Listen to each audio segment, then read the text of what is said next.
the Princess of Wales may not have been an accident. In 1993, she wrote a note saying her husband was trying to kill her, planning an accident in her car, brake failure. And then, 4 years later, that woman, Princess Diana, was killed in a car crash. But some think it was no accident. She was a kindergarten teacher, pulled into the spotlight when Prince Charles chose her to be his princess. But the fairy tale did not end happily ever after. Their marriage, tumultuous. In 1993, they divorced. I will be reducing the extent of the public life I've led so far. Once officially out of the House of Windsor, Diana began speaking out publicly against the royals, confirming Charles's affair with Camilla, admitting to depression, bulimia, and an affair of her own. Then, August 31st, 1997. Diana, Princess of Wales, has died. Diana's black Mercedes-Benz slams into the 13th pillar of a Paris tunnel, killing her boyfriend Dodi Al-Fayed and driver Henri Paul instantly. Bodyguard Trevor Rees-Jones is the only survivor. Subsequent investigations by both French and British authorities concluded the same. The driver, Henri Paul, was drunk and driving too fast. Conspiracy theories sprang up immediately. Was it an accident or an assassination? Now a new documentary is asking that very question. Premiering in Cannes last night, Unlawful Killing alleges evidence of foul play and a cover-up by the British establishment. Some witnesses report a loud bang and a flash of light just before the accident. Why was no autopsy done? And the note Diana wrote 4 years before her death, saying her husband was trying to kill her, planning an accident in her car. When the woman left a note saying, FYI, if I'm dead, here's how it's going to happen, and then it happens exactly like that, I think someone should pay attention. The film itself is facing widespread criticism in the UK, not only for its allegations, but for using never-before-seen paparazzi photos of Diana at the crash scene. We're joined by the author of The Murder of Princess Diana, Noel Botham, the former butler to Princess Diana, Paul Burrell, and Jeffrey Steinberg, senior editor of Executive Intelligence Review. He's investigated the death of Diana for years. Now, Noel, I'm going to start with you. You wrote a book, The Murder of the Princess. Why do you think she was murdered? Well, to begin with, Judge, I didn't. When I started the book, I thought it was an accident.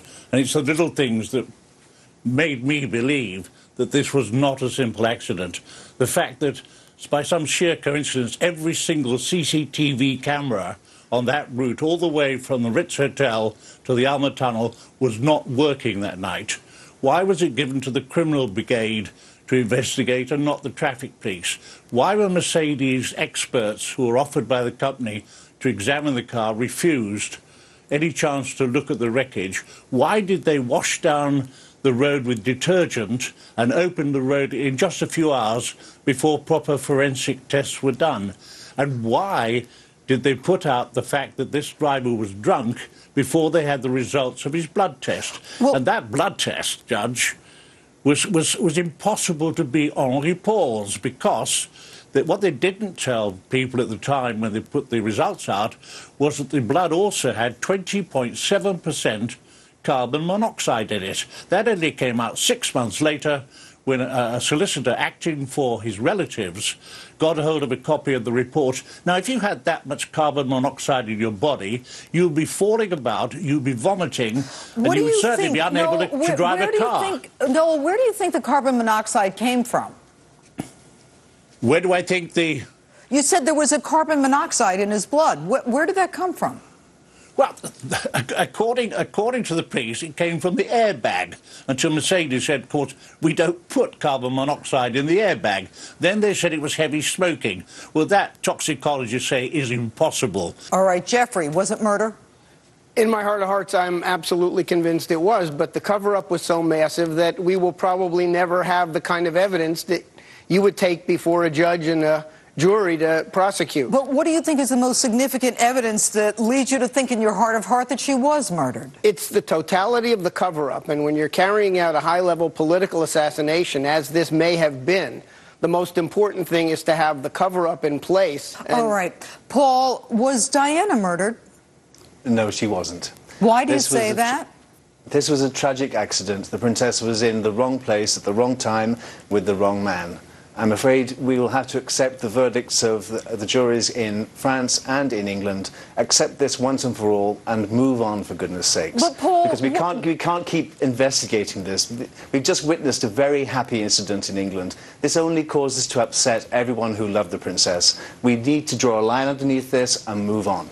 Well, certainly, I mean, we did just celebrate a wedding, but don't you think it's disconcerting that a woman predicts exactly how she's going to die? I mean, isn't that cause for concern? Well, I lived with the princess for a few years, and I knew her extremely well. She wrote that letter to me in which she expressed that she feared that she was going to be killed in an automobile accident. Yes, the princess felt she was being watched. She felt she was being monitored. I gave this evidence in the court of law in England. But, you know, she lived in a very fragile world, in a very peculiar world, which people don't quite understand. And maybe she was being watched, but I cannot believe for the life of me that anyone would want to kill the mother of the future King of England and kill such a beautiful person as Princess Diana. All right, Jeffrey, Noel, and Paul, please stay with us. Coming up, the controversial photo of Princess Diana dying in the car. We have it, and we're going to show it to you. Now, Noel, I'm going to go to you. The documentary shows the photograph that was banned in the UK of Princess Diana dying. Was this the right thing to do? No, I don't think it was, really. I think it certainly would sharpen the attention of anybody watching the documentary, but I'm not sure in my own mind that it's great taste. I would like to add, by the way, I listened to Mr. Beryl and the comments he had to make, but one must remember that Mr. Beryl boasted about lying to the inquest that actually found Diana was unlawfully killed. Well, Paul, is that accurate? No, you're wrong. Every question which I was asked in the court of law in England, I answered truthfully. All right, well, let me move on. Jeffrey, I just want to ask you, should the photographs have been shown in the documentary? I don't think so. I think it was a bit over the top, frankly, but I think those photographs represent important criminal evidence against the paparazzi because... Well, how significant... What's the value of them to the investigation? Well, it shows the fact, first of all, there were reports from passersby that the paparazzi were hoarding all over the car, grabbing photographs while Princess Diana was still alive. And, in fact, it was a violation of the French Good Samaritan law to be on the scene and interfere with an attempt to rescue somebody who was potentially savable at that point. And Paul, I mean, isn't it significant that the paparazzi was there almost immediately at the time that, within seconds, within the time of her dying? Isn't that indicative of some kind of, you know, of what's going on in terms of the accident? Well, I think the princess being with her, I saw the paparazzi follow her and hound her constantly, and it's no surprise to me that so they you were don't the think first that's on the unusual? All right. I don't know. Okay, and Jeff, why wasn't there an autopsy done on the princess? I think that the royal family intervened. The royal coroner interceded. They made all kinds of arguments. It fed all kinds of wild scandals. That's crazy. No. Why wasn't there an autopsy done here? There was supposed to have been an autopsy done in Paris, and a rudimentary was done, autopsy. And I'm told they used formaldehyde inside her after that crude autopsy. And when the body got to London, there was supposed to be a further autopsy. It never took place, apparently. Well, you know, to me that's shocking. I mean, I can't believe that you've got the Princess of Wales who supposedly dies in an accident and there isn't a thorough autopsy that's done, or there's a preliminary and not a final. I mean, to me that just adds to the conspiracy theories, not that I necessarily buy into it. Paul, what do William and Harry make of all this?